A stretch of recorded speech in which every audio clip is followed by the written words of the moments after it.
السلام عليكم ورحمة الله وبركاته. أهلا بكم حبايبنا الكرام مرة تانية في الدرس الثاني من كورس تعليم الخياطة والبطرون. إن شاء الله الدرس النهاردة هيكون سهل للإخوة اللي هم عندهم فكرة كويسة عن الخياطة. أما الناس المبتدئة فالموضوع هيكون بالنسبة لهم يعني إلى حد ما مش هنصعبه أوي، إن شاء الله يبقى سهل ونحاول نشرحه بطريقة سهلة. هنشرح النهاردة بطرون الصدر في دورة تعليم الخياطة للمبتدئين من الصفر. أولا يا جماعة، بالنسبة للمقاسات اللي احنا خدنا في الدرس الأول مقاسات، وعرفنا إن في 3 مقاسات أطوال بالإضافة إلى الطول الرئيسي، و3 دورانات بالإضافة إلى دوران الياء. أول دوران عندنا دوران الصدر، ثم دوران الخصر اللي في النص، ثم دوران الهنش. تمام كده. احنا عايزين يعني مثلا بالاضافه الى البنسات طبعا اللي احنا هنعملها بقى دي كده، بس في الباترون الاساسي الاولي ده احنا مش هنعمل بنسات ولا اي حاجه، علشان احنا بنعلم لسه الناس المبتدئه من الصفر، بالاضافه الى مقاس الكتف بتاعنا ومقاس الظهر. تمام. احنا في الدرس الاول اتعلمنا ازاي ناخد الاماكن اللي ناخد منها المقاسات، لكن في الدرس ده هناخد مقاسات ونشتغل عليها ونطبق الشرح يا جماعه. اول حاجه انا عندي سقوط الصدر، وعندي سقوط الخصر، وعندي سقوط الهنش. هنبتدي بالدورانات في الاول كده، وناخد الدوران بتاعنا بنفس الطريقه اللي انا باخدها دي كده من اعلى منطقه في الصدر. تمام، علشان المكان يعني المقاس ما يطلعش ضيق كده. المقاس معايا طالع 86 سنتي، انا هزود 6 سنتي يا شباب، هيبقى 92 سنتي. 92 سنتي ده الدوران الكامل كده. 92 سنتي كده مقاس دوران الصدر. نيجي لتاني مقاس بعد كده، دوران الخصر. دوران الخصر بتاعي 70 سنتي. المقاس اللي انا بشتغل عليه ده مقاس 42، المانيكان ده مقاس 42. هنشوف تالت دوران معانا اللي هو دوران الهنش. ولازم تخلي بالكم يا حضرات من دوران الصدر ودوران الهنش الاتنين، لازم وانا باخد المقاس بتاعهم اخد والزبون واقف لي بالجنب، ما اقفش قدام الزبون كده او الاخت واخد المقاس، علشان انا مش هبقى شايف اعلى منطقة. دوران الهنش بتاعي عندي يعني 90 سنتي، هزود 6 سنتي برضو، هيبقى 96 سنتي. كده احنا خلصنا 3 دورات بتوعنا بالاضافة الى دوران الياء. هندخل بقى في الاطوال بتاعتنا ونشوف اول طول معانا اللي هو طول الخصر، وده الطول الرئيسي اللي بيبقى عليه اكتر كمية شغل. الجزء اللي فوق ده بيبقى فيه الشغل كله. طب ليه؟ علشان البروز بتاع الصدر. نيجي لتاني مقاس عندنا، قلنا دوران الخصر 40، طول الخصر 40 عفوا. نيجي بعد كده لطول الصدر بتاعنا 23. طول الصدر اللي هو من اول الكتف لحد اعلى منطقة في الصدر. نيجي لتالت مقاس، هناخد من اول دوران الخصر لحد دوران الهنش، هنلاقي معانا 18 سنتي. ممكن تخلوها 20 سنتي مفيش مشكلة. ليه الكلام ده؟ علشان المقعدة عندنا او الجنب بتلاقي البروز المساحة عالية شوية.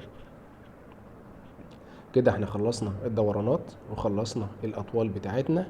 يبقى بقى لنا دوران واحد من ضمن الدورانات اللي هو دوران الرقبة او دوران الياء او دوران الكولة. طلع معانا 36، انا هخليها 38 علشان يبقى فيه راحة في الياقة بتاعتنا، ما تبقاش الاخت لابسة البلوزة او الشميز او اي حاجة ومخنوقة كده.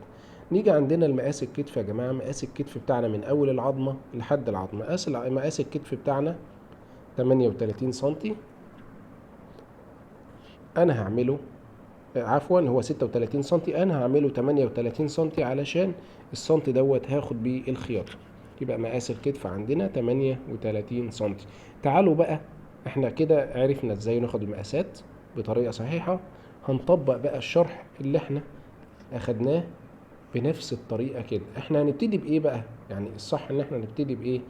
بالدورانات ولا بالاطوال؟ احنا هنبتدي بالاطوال يا جماعة. في الدرس الاول احنا شرحنا الوظائف بتاعت الرجات اللي احنا هنشتغل بيها دي او المساتر اللي احنا هنشتغل بيها، وقلنا المسطرة اللي هي الزاوية القايمة دي مهمة جدا في ضبط القماش بتاعنا، علشان ما يحصلش ميلان في الشغل بتاعنا ويبقى فيه يعني خطأ في الشغل او القص بتاعنا.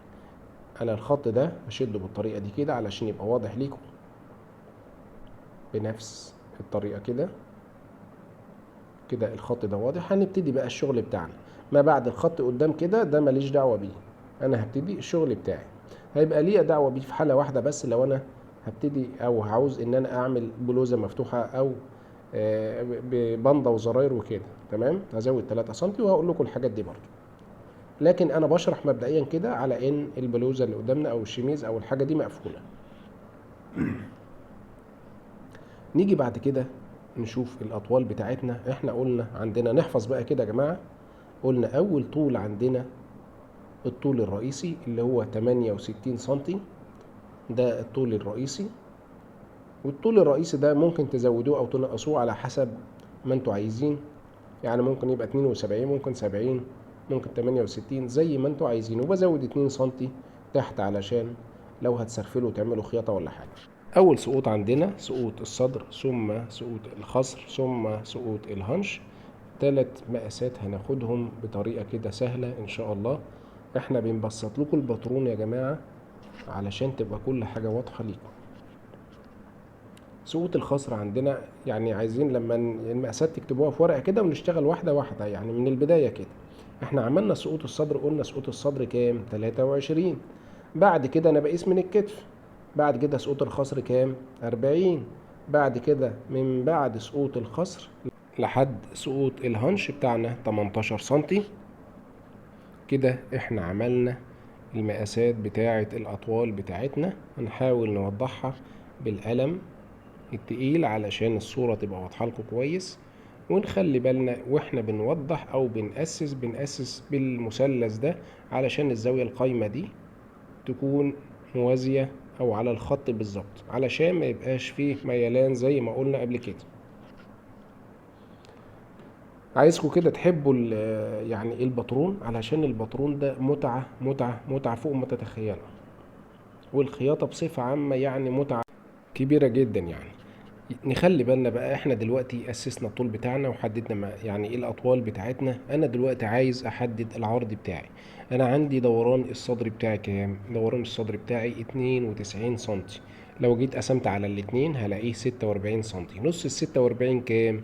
23 سنتي. النقطة اللي انا حطيتها دي كده، دي كده 23 سنتي، اللي هي ربع صدر، يعني ربع الايه، الدوران بتاعنا، اللي هو صدر واحد، فردة صدر واحدة.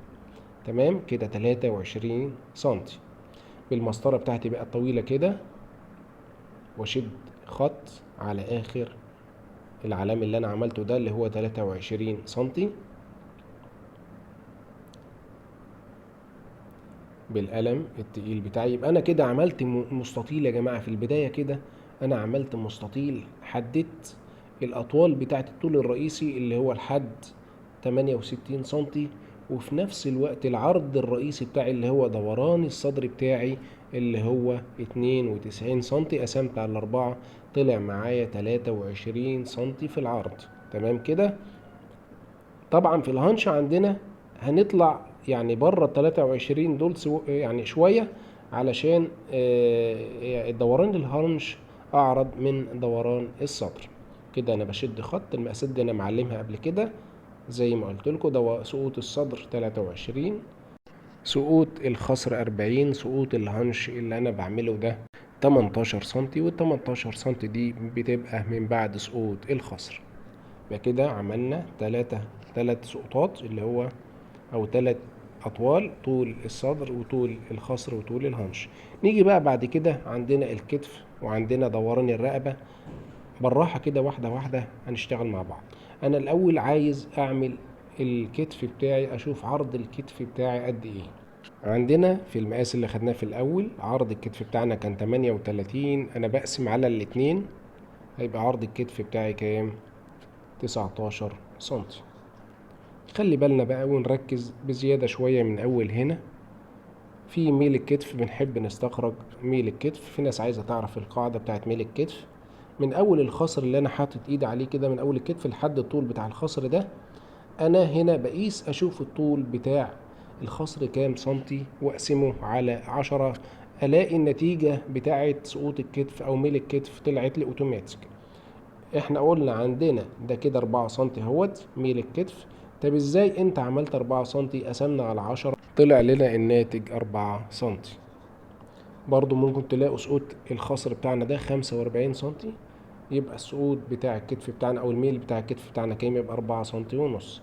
هنعمل علامة عشرية كده يا جماعة، يعني لو 40 بعد الأربعة نقوم جايين علامة يعني 4 سنتي، 45 بعد الأربعة برضو بعد أول رقم نعمل علامة يبقى 4 سنتي ونص. تمام كده. عرض الكتف بتاعنا اللي احنا أخدناه 19 سنتي، بعمل 19 سنتي برضو من تحت كده علشان يبقى فيه استقامة للخط اللي هنزل بيه، ما يبقاش فيه ميلان ولا حاجة. شد خط كده بنفس الطريقة دي. اللهم صل وسلم وبارك على سيدنا محمد وعلى آله وصحبه وسلم. نيجي بقى بعد كده، يبقى احنا كده عرفنا القاعدة بتاعت ميل الكتف، عايزين برضو نعرف القاعدة بتاعت دوران الياقة. قاعدة دوران الياقة، باخد دوران الياقة كامل واقسمه على 5. عندنا دوران الياقة كام؟ دوران الياقة قلنا 38، هقسم على 5 واعمل الحردة بتاعت الياقة بتاعتي. تمام. انا عملت مثلا وليكن 7 سنتي ونص في 7 سنتي ونص. على فكرة كمان انا ممكن اخلي اللي تحت دي ما اخليهاش 7 ونص، اخليها 8 سنتي. انا شخصيا بحب افضل كده، بس انا بسهل عليكم، هنخلي اللي فوق زي اللي تحت. لكن الطبيعي او الافضل يعني احنا بنخلي نص سنتي زيادة عن اللي تحت. طبعا في ناس معهاش الريجة تشتغل بيها دوران الرقبة، فاحنا بنعمل ايه؟ بنشد خط بالطول وخط بالعرض زي كده زي ما انا عملت، ونشد خط مايل زي كده، بنقسم الزاوية القايمة دي.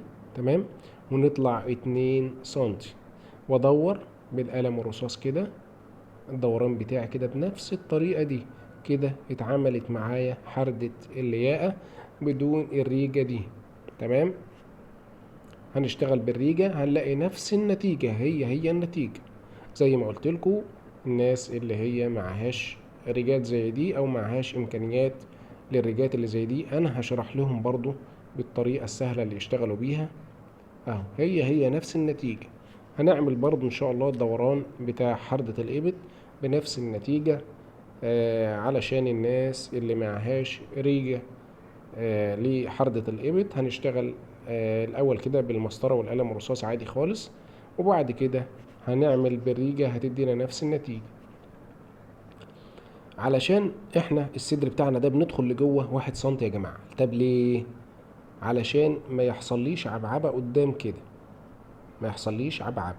انا هنزل السقوط بتاعي اخليه يعني عندنا نص الكتف بتاعنا كام؟ 19 سنتي. هخلي ال 19 سنتي زي ما هم. ده يعتبر القاعدة بتاعت حردة الإبط أو سقوط حردة الإبط، هخليها زي ما هي 19 سنتي. في بعض المقاسات بقى اللي مجسمة اللي إن شاء الله هندخل فيها واحدة واحدة، هنضطر إن احنا نبقى نصغر شوية 19 سنتي دول علشان اللبس بتاعنا هيبقى مجسم. تمام. بقسم بقى 19 سنتي دول بنفس الطريقة كده، بدي علامة في النص وبدخل لجوه كده يا جماعة ايه 1 سنتي، بفحره كده 1 سنتي.